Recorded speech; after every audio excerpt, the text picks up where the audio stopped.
Hindi mapigilan ng ilang celebrities na patulan ng mga kumakalat na fake news, lalo na pag sila ang involved.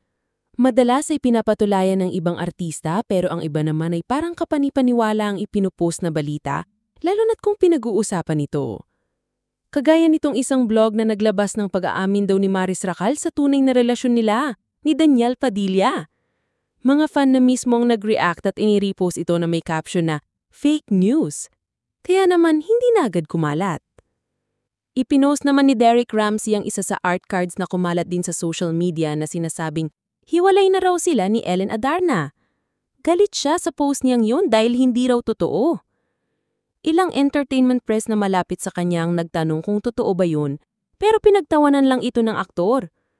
May mga ibang naniwala dahil matagal ngang wala rito si Derek dahil nagtitraining sa Indonesia. Pero kahapon ay nagpost siya ng anak nila ni Ellen at pauwi na ito. Noong Lunes ng umaga ay binulaga kami ni Pokwang sa kanyang social media account na inirepost ang isa pang post na binabawi na raw nito kay Pauline Luna si Tali, na anak nila ni Vic Soto. Halatang irita si Pokwang sa caption nito na, "Fake news! Grabe na mga tao sa SOCMED, mga wala kayong magawa, makakakarma din kayo sa mga ugali nyo. Never ko tinawag na Ma'am Pauline si Pauling, kaloka.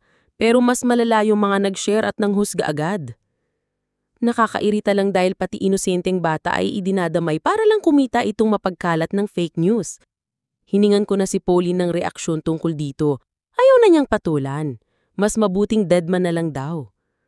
Ang kapep-troika naming si Noel Ferrer ay nagulat din sa ipinorward sa kanya na video. Nakakagaling lang daw ng alaga niyang si Joros Gamboa sa brain surgery pagkatapos nitong ma-stroke. Ang dami raw nag-message sa kanya dahil akala nila totoo. Unfair talaga sa mga artistang ginagawa ng mga ganong fake news. Kaya nag-react ng iba para iparating sa lahat na wag basta-bastang maniwala sa mga nakikita nila online.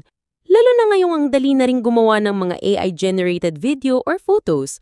Kaya hindi lahat na nakikita niyo sa social media at YouTube posts ay totoo.